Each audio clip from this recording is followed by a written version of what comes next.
प्रयागराज में महाकुंभ के दौरान सुबह का समय था और डीएम साहिबा यानी कि जिला अधिकारी खुद मैदान में थी। उनका नाम सीमा अंसारी था। अपने काम के प्रति ईमानदारी और सख्ती के लिए वह जानी जाती थी। इस बार प्रशासन ने कुंभ में सुरक्षा और व्यवस्था के कड़े इंतजाम किए थे। सीमा साहिबा को इस बात की जिम्मेदारी गई थी कि पूरा आयोजन शांति और सुव्यवस्थित ढंग से संपन्न हो। सीमा साहिबा को आमतौर पर सूट या साड़ी में देखा जाता था, लेकिन इस बार उन्होंने अपने धर्म और संस्कृति को ध्यान में रखते हुए हिजाब पहन रखा था। वैसे तो वह इसे निजी समारोहों में पहनती थी, लेकिन आज का दिन खास था। वह गंगा घाट पर निरी के लिए आई थी और हिजाब के साथ हल्के रंग का कुर्ता पहना हुआ था। घाट पर तैनात पुलिस वाले हर व्यक्ति की गतिविधियों पर नजर रख रहे थे। विशेष रूप से संदिग्ध व्यक्तियों की जांच हो रही थी। सीमा साहिबा भीड़ में चुपचाप निरीक्षण कर रही थी। उन्होंने अपनी गाड़ी और सुरक्षा दल को घाट के बाहर छोड़ दिया था ताकि वह आम लोगों के बीच जाकर माहौल का जायजा ले सके। जैसे ही वह घाट की ओर बढ़ी, कुछ पुलिस कर्मियों की नजर उन पर पड़ी। एक कांस्टेबल ने अपने सीनियर से कहा, सर वह महिला संदिग्ध लग रही है। देखो वो अकेली घूम रही है और उसके कपड़े भी थोड़े अलग लग रहे हैं। सीनियर इंस्पेक्टर ने दूर से देखा और हामी भरते हुए कहा, ठीक है, उसे रोककर पूछताछ करो। किसी भी अनजान व्यक्ति को ऐसे नहीं छोड़ सकते। सीमा साहिबा इस बात से अनजान थी कि पुलिस वाले उन्हें संदिग्ध समझ रहे हैं। जब वह घाट के पास रुकी और एक छोटे बच्चे से गंगा जल के बारे में बात करने लगी, तभी दो पुलिसकर्मी उनके पास आ गए। मैडम आपको यहाँ क्या करना है? सीमा ने शांत स्वर में कहा, बस ऐसे ही दर्शन करने आई हूँ और व्यवस्थाओं को देख रही हूँ। पुलिसकर्मी उनकी बातों को नजरअंदाज करते हुए बोले, आपका आईडी कार्ड दिखाइए। सीमा ने मुस्कुराते हुए जवाब दिया, आईडी कार्ड तो मेरे पास है, लेकिन आप ये क्यों पूछ रहे हैं? यह सुनकर पुलिसकर्मी थोड़ा सख्त हो गए। आप आईडी नहीं दिखाएंगे तो हमें आपसे पूछताछ करनी पड़ेगी। अकेले क्या घूम रही? सीमा को समझ नहीं आया कि बात किस ओर जा रही है। तभी सीनियर इंस्पेक्टर भी आ गए और बोले, आपके पास कौन सा सामान है? कृपया अपना बैग खोलिए। सीमा साहिबा ने स्थिति को समझने की कोशिश की। उन्होंने सोचा कि अगर अभी वह अपनी पहचान बताएंगे तो यह लोग शर्मिंदा हो सकते हैं। इसीलिए उन्होंने पहले पुलिसियों की गंभीरता को परखने का मन बनाया। उन्होंने शांति से कहा, आप जो चाहे पूछ सकते हैं, मैं यहाँ किसी गलत इरादे से नहीं आई हूँ। पुलिसकर्मी बुकनिया पूरी तरह से शक के घेरे में आ गए। उन्होंने सीमा का बैग ले लिया और जांच शुरू कर दी। इसी दौरान एक अन्य पुलिसकर्मी ने कहा, इन्हें थाने ले चलते हैं, वहाँ पूरी पूछताछ करेंगे।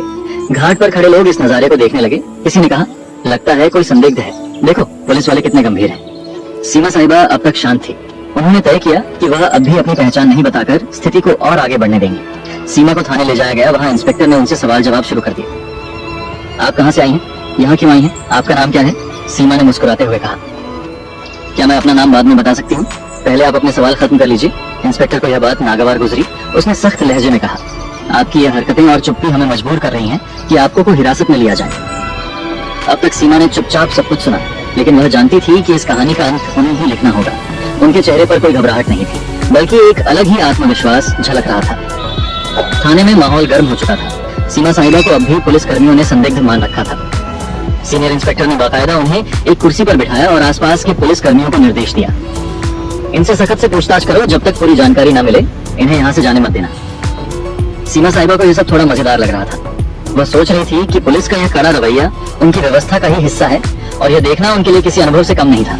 हालांकि यह बात भी समझ में आ रही थी कि अब समय आ गया है कि वह अपनी असली पहचान जाहिर करे। इंस्पेक्टर ने एक और सवाल किया, आपके पास महाकुंभ में घूमने की अनुमति है या नहीं?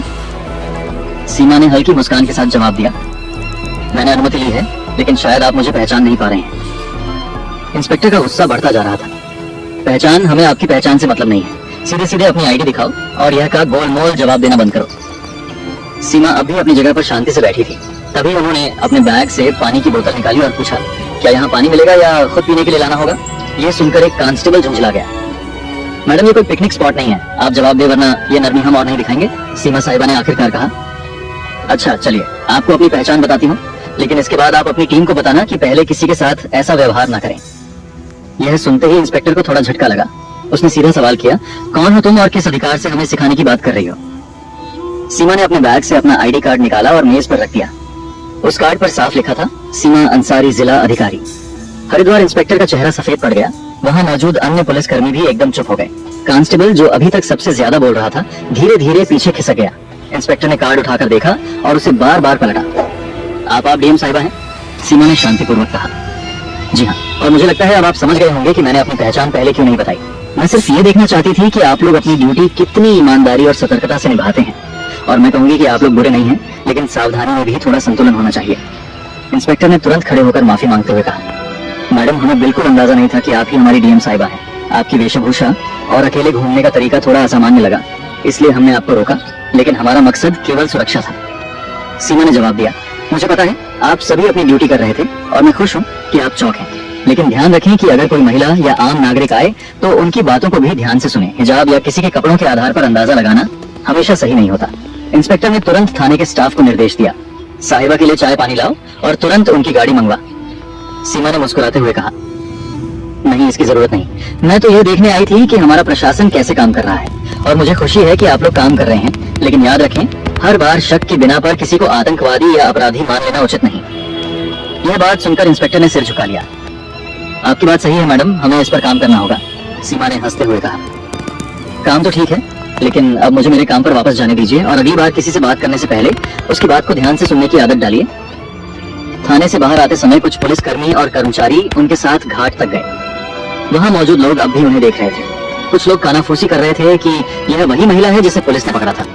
सीमा ने गाड़ी में बैठने से पहले पलटकर देखा और पुलिस कर्मियों से कहा, आप लोग अच्छा काम कर रहे हैं, लेकिन एक जिम्मेदार नागरिक से बात कर अपनी मानवता को भी बनाए रखें और अगर आप मुझसे सहमत है तो यह संदेश अपनी टीम तक पहुंचाएं।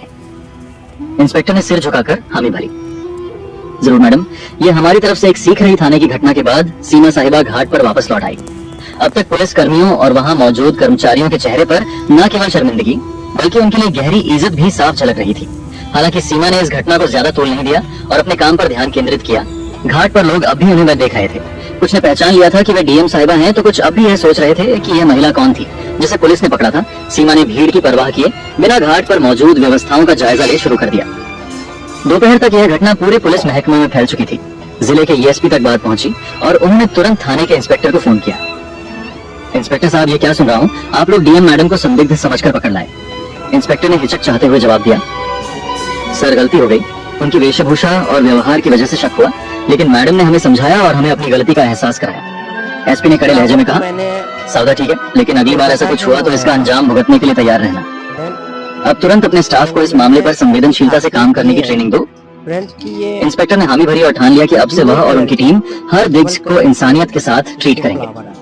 इस घटना के कुछ दिनों बाद सीमा साहिबा ने प्रशासनिक कर्मचारियों और पुलिस बल के लिए एक छोटी बैठक बुलाई। इसमें उन्होंने सीधे शब्दों में कहा, मुझे आप सब पर गर्व है कि आप लोग कुंभ जैसे बड़े आयोजन को संभाल रहे हैं, लेकिन मैं आपसे एक बात कहना चाहती हूँ, कानून के पालन के साथ साथ हमें अपनी मानवता भी बनाए रखनी होगी। हर व्यक्ति पर शक करना जरूरी नहीं है। जो लोग अलग दिखते हैं वे गलत नहीं होते, उनका सम्मान करें, उनकी बात सुने। उनके शब्दों ने वहाँ मौजूद सभी को झक छोड़ दिया। इंस्पेक्टर ने सबसे सामने माफी मांगते हुए कहा, मैडम आपकी बात ने हमें बहुत बड़ा सबक सिखाया है। हम वादा करते हैं कि आगे से ऐसा कोई मामला नहीं होगा जहां किसी को बिना वजह परेशान किया जाए। यह घटना मीडिया तक भी पहुंच गई। हालांकि सीमा ने इसे सार्वजनिक रूप से उजागर करने से मना कर दिया। उन्होंने कहा, यह घटना व्यक्तिगत है। अगर आपको वीडियो पसंद आया हो तो लाइक और चैनल को सब्सक्राइब जरूर करें।